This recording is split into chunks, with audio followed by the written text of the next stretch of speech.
La Revolución Mexicana. Causas de la Revolución. La Revolución Mexicana surgió en un panorama de insatisfacción contra la política elitista de Porfirio Díaz, que había favorecido a los estamentos más privilegiados, sobre todo a los terratenientes y a los grandes capitalistas industriales. Si bien el país gozaba de prosperidad económica, las continuas reelecciones de Díaz causaban insatisfacción política entre la naciente clase media, en tanto que los beneficios de la prosperidad no habían alcanzado a los grupos más pobres de la sociedad. Los campesinos, cuyas tierras llamadas ejidos habían sido arrebatados por los grandes terratenientes, eran duramente reprimidos cuando se rebelaban. Entre 1910 y 1920, México fue sacudido por una serie de luchas y revueltas protagonizadas por distintos jefes políticos y militares que fueron sucediéndose en el gobierno de la nación. Etapas de la Revolución. Revolución Maderista, 1910-1911. Porfirio Díaz fue reelegido para un séptimo mandato y Madero intentó negociar con él para obtener la vicepresidencia.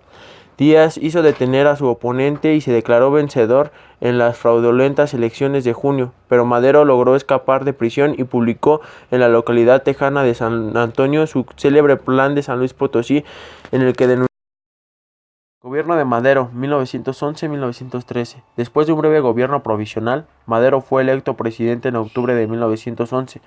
Inicialmente su régimen fue acogido con entusiasmo por el pueblo, pero pronto se vio enfrentado al descontento de los campesinos que reclamaban una reforma agraria y al de los hacendados, que deseaban sofocar el radicalismo de los seguidores de Zapata. En noviembre de 1911, Zapata se rebeló contra Madero en Morelos a causa del retraso en la restitución de las tierras a las comunidades indígenas, contemplado en el Plan de San Luis, planteando una nueva propuesta conocida como el Plan de Ayala, la tierra para quien la trabaja. Asimismo, Orozco optó en Chihuahua por la lucha armada ante la resistencia a poner en marcha la reforma agraria y nacionalizar el ferrocarril. Por otro lado, los sectores fieles al derrocado régimen porfirista y los Estados Unidos, que vean peligrar sus intereses comerciales y petrolíferos, también contribuyeron a destabilizar el gobierno maderista. Las tensiones llegaron al límite cuando estalló la revuelta de Félix Díaz, sobrino de Porfirio Díaz, que se enfrentó con las tropas federales del general Victoriano Huerta en la misma Ciudad de México.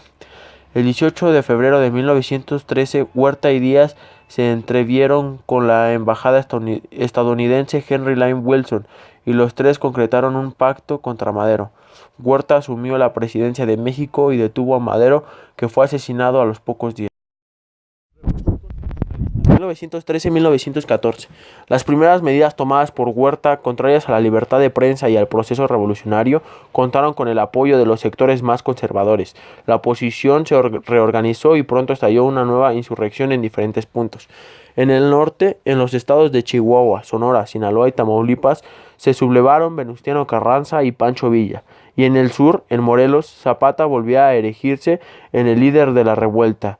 La alianza entre ambas facciones, tras el acuerdo sostenido mediante el Plan de Guadalupe y el apoyo del presidente norteamericano W. Wilson a la causa revolucionaria con el envío de tropas a Veracruz, obligaron a Huerta a exiliarse en julio de 1914. Pronto surgieron diferencias entre los revolucionarios, divididos en tres grupos: los villistas, que ofrecían un programa político y social poco definido; los zapatistas, que mantenían los principios del Plan de Ayala; y los carrancistas, vinculados a la burguesía. En la convivencia